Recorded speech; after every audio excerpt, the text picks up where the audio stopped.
კაცი იხლაძე საუბრობდა.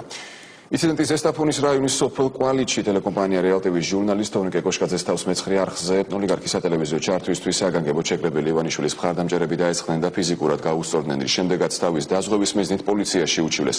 რა მოხდა სოფელ კვალიჩში? ივანიშვილის მადიდებლებსა და მის ჟურნალისტებზე სოფო მაჭავარიანი გიამბოთ.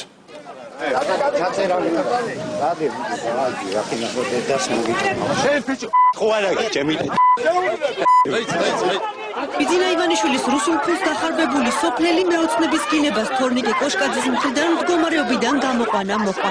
ინციდენტი ზესტაფონის რაიონის სოფელ კვალიჩში მოხდა.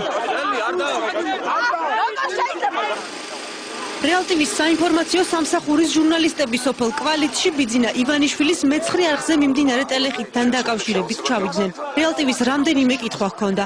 პირველი, რატომ მოახდინა ტაძრების მშენებლობით მკვეხარა ოლიგარქმა უწმინდესის მოწოდების იგნორირება ბაგრატის ტაძრის გახსნასთან დაკავშირებით და მეორე, რატომ უსვამენ ოლიგარქს მისთვის მაამებელ კითხვებს იმერლების სახელით პოლიტიკურად არანჟირებული აქტივისტები.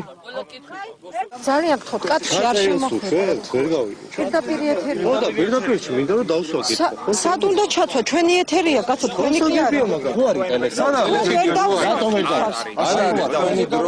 ჩვენი დრო რაშუაში არის? რიგით მოქალაქეებს არა ძლეკითხება. ბიძინა ივანიშვილის დამთავრდება შეგიძლია დაუსვა. დამთავრების მოქალაქეს აი ამ დაუსვა ოპერაციაზე შეკითხვა. არ შეიძლება. თქვენისთვის ხართ აქ მოსული. რის გადასახედად ხართ მოსული?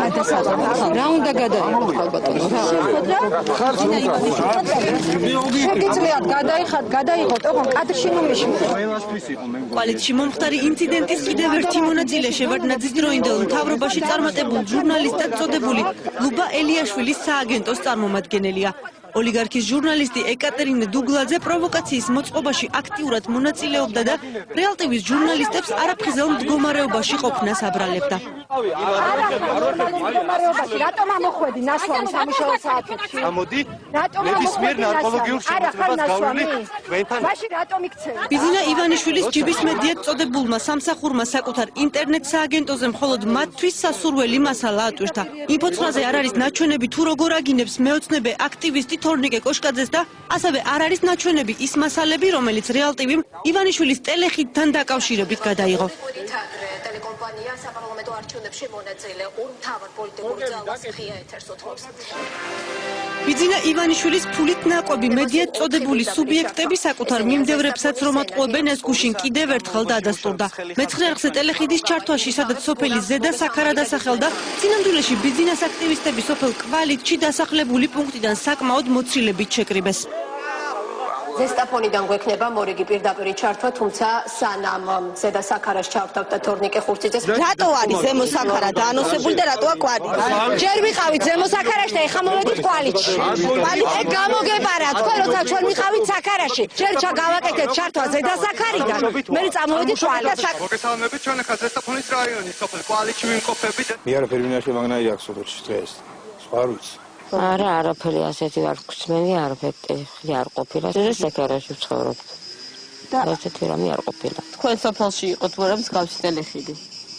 არავინ არ ყოფილა. მე ცხოვრობ აგერ დავდივარ სუყანაში და ვენახში და იმაში და კაცი შვილი არ ყოფილა. სუტყვილია მონაგონი ეს. ჩვენთან ივანიშვილის წარმომადგენლები არავინ არ ყოფილა. რომ ასეთი რამე ყოფილიყოს. ეს არის ცუდო ინფორმაცია. ნამდვილად არ გამიგია და არც დამინახავს არავინ დღეს. არც მეცხრე არხი და არანაირ ტელევიზია პირველად თქვენ მოხდით ჩვენთან. არ გამიგონია, არც დამინახავს დღეს. შეიძლება იყვნენ გარეუბნებში რა აქ როგორც ასეთი ცენტრში არავინ არ მოსულა, არ ვიცი. სოფელ კვალიჩში მომხდარი ინციდენტის შემდეგ ქართულმა ოცნებამ პოლიციაში განცხადება შეიტანა. კვალითელი მეოცნებეები რეალ ტივის როგორც დაზარალებული მხარე ისე უჩივიან. პოლიციამ რეალ ტივის ჟურნალისტები უკვე დაკითხა.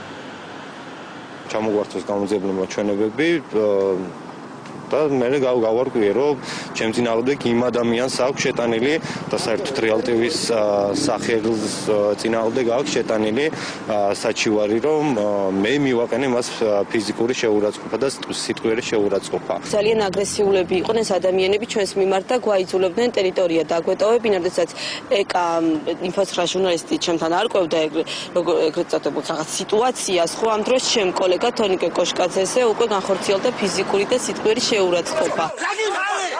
ქართული ოცნების წევრთა მხრიდან ეს პირველი შემთხვევა არაა, როცა ჟურნალისტებს კოალიციის მხარდამჭერები კითხვის შინაარსის გამო სიტყვიერ და ფიზიკურ შეურაცხყოფას აყენებენ. ეს არის ოცნების აგრესია მედიის იმ წარმომადგენლებზე, რომლებიც ოლიგარქის ფულზე არ გაიყიდნენ.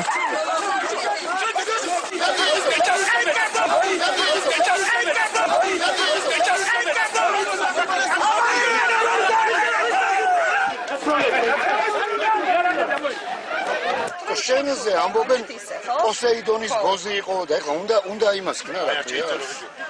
უნდა იმას ხო დავი. საროსკიპოში წაბძანდით. საროსკიპოში. იქ არის თქვენი ადგილი.